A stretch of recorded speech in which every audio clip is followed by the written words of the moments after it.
Bonjour à tous. Aujourd'hui, je vous propose le tuto de la page numéro 2 de mon album que je réalise avec ma collection Solstice. Collection qui, je vous le rappelle, est disponible en format 30 sur 30 cm et 20 sur 20 cm et qui est toujours disponible à la vente.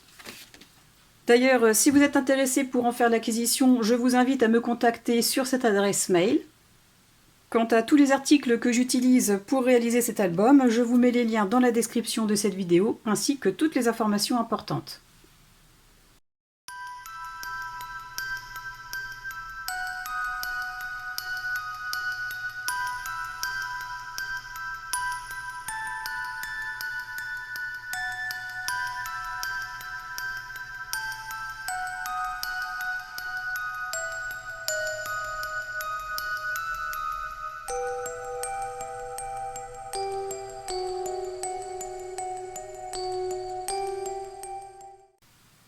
Pour la page numéro 2, je vais prévoir deux aimants de référence N35.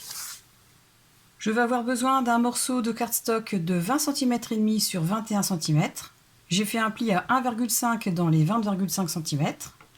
Je vais aussi avoir besoin d'un morceau de 22,5 cm sur 21 cm et je vais faire un pli à 1,5 dans les 22,5 cm. Et j'ai fait une ligne repère à 2 cm au niveau du bord. Je vais aussi avoir besoin d'un morceau de 21 cm sur 16 cm que j'ai plié en sa moitié et que je vais couper ici pour obtenir deux petits rabats. Et dans les 16 cm, j'ai fait un pli à 1,5. Et dans les chutes, j'ai récupéré un morceau d'environ 7 cm sur 5,5 et dans les 7 cm, j'ai fait un pli à 3,5 et 4,2 cm. Et pour finir, j'ai aussi coupé 3 morceaux de 14 cm sur 4,5 cm et j'ai fait un pli à 2, 7 et 12 cm dans les 14. Et pour réaliser le livre pop-up, je vais avoir besoin d'un morceau de cardstock de 18,2 cm sur 29,7 cm, c'est-à-dire la longueur initiale d'une feuille A4. Et dans les 18,2 cm, j'ai fait un pli à 1,5 et 16,7 cm. Et dans les 29,7, j'ai fait un pli à 4 cm de chaque côté et j'en ai fait un aussi au milieu. Alors ceci est une feuille prototype qui vous donne déjà une petite idée de comment assembler cette couverture. Et donc vous l'aurez compris, les parties hachurées seront les parties que je vais retirer. Pour créer la signature des livres, je vais aussi avoir besoin de deux feuilles de papier craft assez fin que j'ai pliées en deux dans le sens de la longueur et de la largeur et que je vais couper dans ce sens-là, pour obtenir 4 feuilles comme ceci, qui seront pliées en leur moitié et que je vais assembler pour créer une signature comme celle-ci. Et étant donné qu'il y a peu de temps, j'ai déjà publié un tuto spécifique sur ce genre de reliure, je ne vais pas le refaire dans ce tuto, mais par contre, je vais vous diriger vers le lien qui se trouve dans le petit i en haut à droite et que je remets aussi bien sûr dans la description de cette vidéo. Je vais commencer par assembler les deux rabats l'un sur l'autre. J'ai marqué les plis et j'ai arrondi les angles avec cette perforatrice. J'ai aussi taillé légèrement les coins en biseau. Je vais prendre le plus petit rabat. J'en colle la pâte de collage.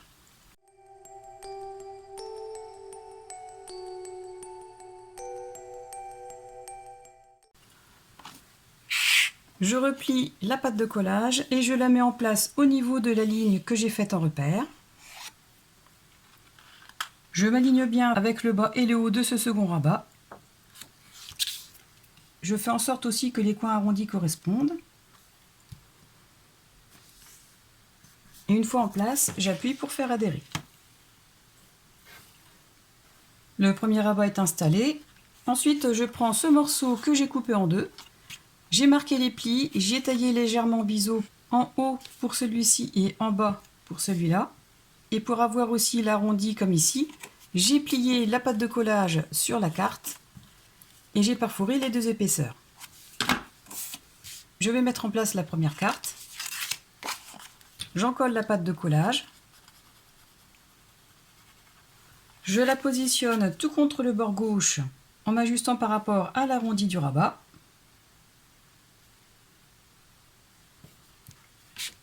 Je m'aligne aussi avec le bas. et j'appuie pour faire adhérer. Et je fais la même chose pour la seconde carte. J'en colle la pâte de collage et je la mets en place comme ceci. Tous les rabats sont installés, comme ceci.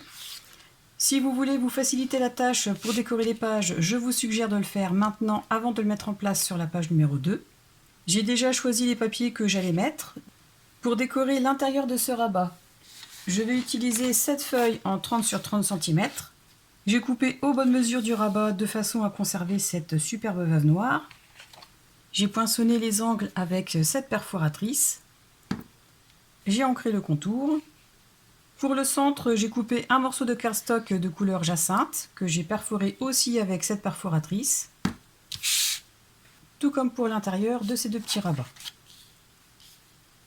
Mais je ne vais pas laisser les cardstocks tels quels, je vais certainement les décorer avec ce pochoir, de façon à rappeler un petit peu les motifs qui se trouvent sur la première feuille de la collection. Et pour le devant du rabat que je ne vais pas coller tout de suite parce qu'il va falloir mettre en place avant l'aimant, j'ai coupé un morceau de cardstock de couleur jacinthe que j'ai perforé aussi avec la même perforatrice. Et par-dessus, je vais rajouter cette partie de cette feuille qui provient du bloc 30 sur 30 cm. Mais je me répète, je ne le colle pas tout de suite parce qu'avant tout, il faudra déterminer l'emplacement de l'aimant. L'intérieur des rabats est habillé. J'en ai profité aussi pour décorer l'intérieur avant de le mettre en place sur la page, en récupérant ce morceau de 9,5 cm de largeur, dans cette chute de la feuille 30-30. Et dans l'autre feuille en 30 sur 30 cm dans laquelle j'ai découpé cette partie, j'ai récupéré aussi un autre morceau de 9,5 cm de largeur que je collerai sur la page. Je reprends la page numéro 1, je la retourne pour avoir accès à la page numéro 2. Cette fois-ci, l'ouverture vers la tranche sera vers la droite. Je reprends les rabats que j'ai assemblés et je vais encoller cette pâte de collage que j'ai biseautée légèrement en haut et en bas.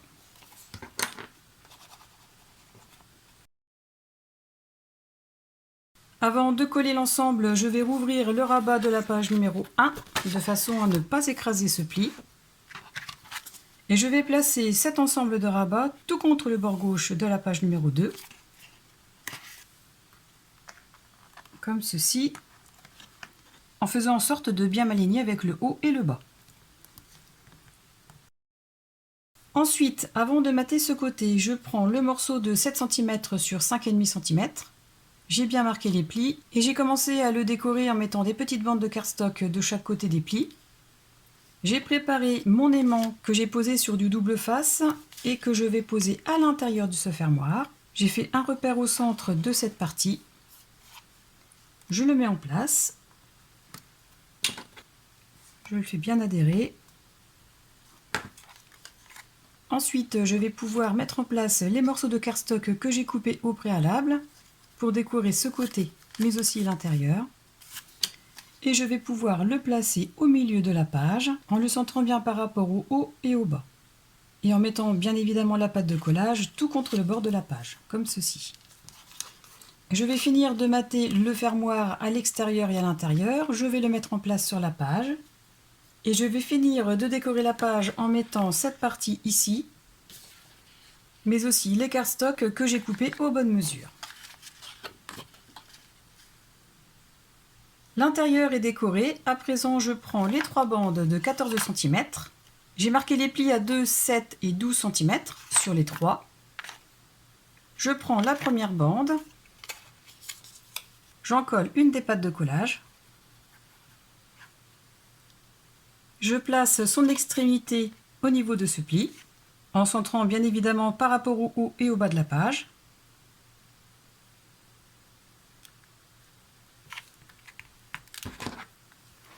J'appuie pour faire adhérer. Ensuite, je mets un papier pour protéger. Je ne vais pas coller cette moitié tout de suite, mais je vais procéder autrement pour voir si ça peut me faciliter la tâche pour installer le système pop-up. Je prends donc le deuxième triangle. J'en colle une des pattes de collage. Je la place tout contre le haut de ce pli,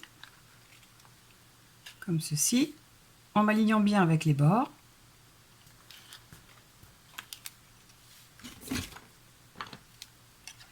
J'appuie pour faire adhérer. J'obtiens ceci.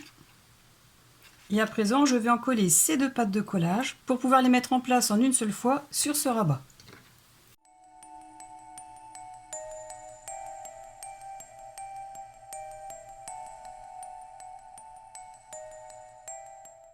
Je déplie les deux bandes de cette façon et je n'ai plus qu'à refermer le rabat pour les faire adhérer sur l'autre rabat.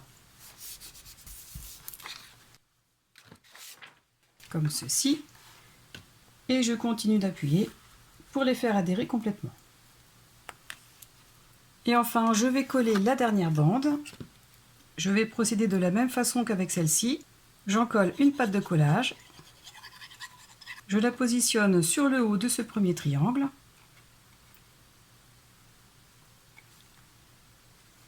Je m'aligne bien.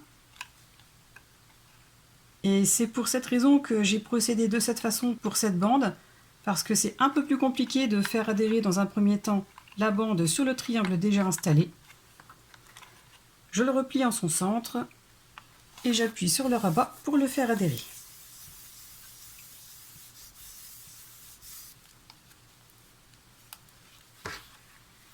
Et enfin, pour terminer, j'en colle cette dernière patte de collage. Et je referme le rabat pour la faire adhérer.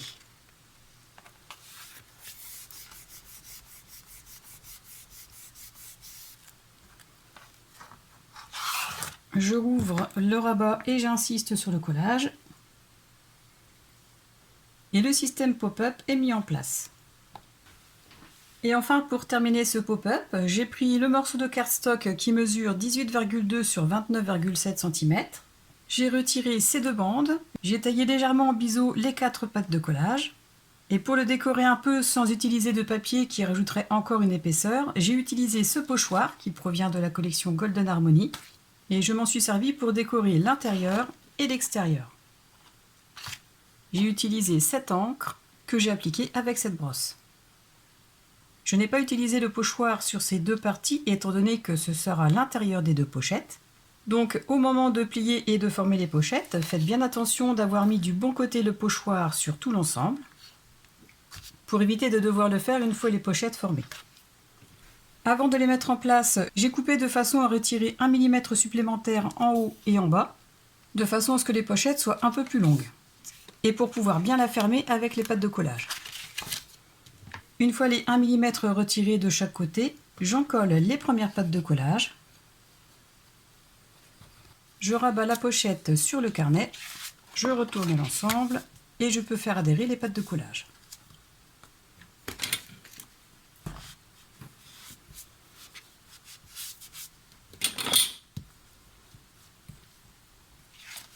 Je n'ai plus qu'à faire exactement la même chose avec celle-ci.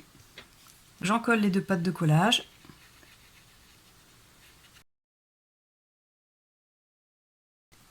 Je rabats la pochette sur le carnet, je retourne l'ensemble et je fais adhérer les pattes de collage. Et j'obtiens comme une sorte de protège-cahier qui va me permettre de pouvoir insérer les livrets sans être obligé de les coudre à la couverture et donc de limiter l'épaisseur de l'interaction, mais qui me permettra aussi de pouvoir changer les cahiers. Avant de l'installer sur le système pop-up, il me reste encore à le plier en deux, en m'ajustant par rapport au bord de l'autre côté, comme ceci. Je reprends la page avec le système pop-up, j'en colle ces deux carrés,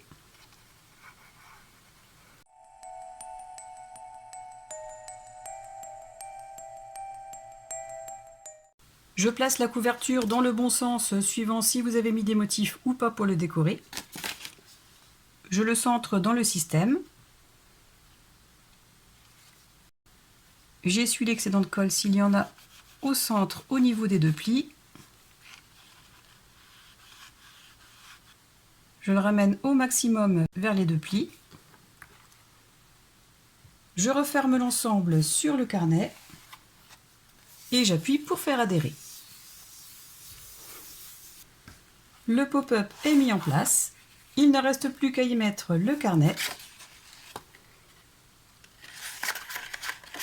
Et voilà le rendu.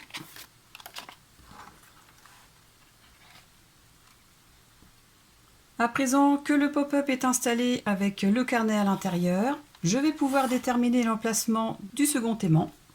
Comme d'habitude, avant de le mettre en place, je vérifie la polarité. Je place un morceau de double face en dessous et je rabats le fermoir pour faire adhérer le double face sur le rabat.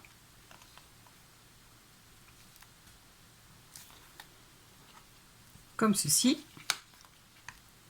Et pour finir cette page, il ne me reste plus qu'à placer le cardstock et le papier décor. Voilà ce que j'obtiens une fois tout décoré. J'ai aussi ajouté une bande de cardstock de couleur jacinthe sur ce côté. L'intérieur des rabats est habillé. Le pop-up est mis en place avec le carnet. Il me restera à trouver des petites décorations et à mettre un emplacement photo ici et ici. Mais tout ça, comme pour la première page, je le ferai à la fin quand j'aurai toutes les chutes à disposition. Ce tuto est à présent terminé, j'espère qu'il vous aura plu. Je vous rappelle aussi que pour faire l'acquisition de ma collection Solstice, il vous suffit de me contacter à cette adresse mail pour que je puisse vous donner la démarche à suivre. Comme d'habitude, pensez à cliquer sur le pouce vers le haut, à vous abonner à ma chaîne pour ceux qui ne l'ont pas encore fait et à la partager pour me soutenir. En attendant la prochaine vidéo ou le prochain tuto, je vous souhaite à tous de passer une excellente journée et je vous dis à très bientôt. Au revoir!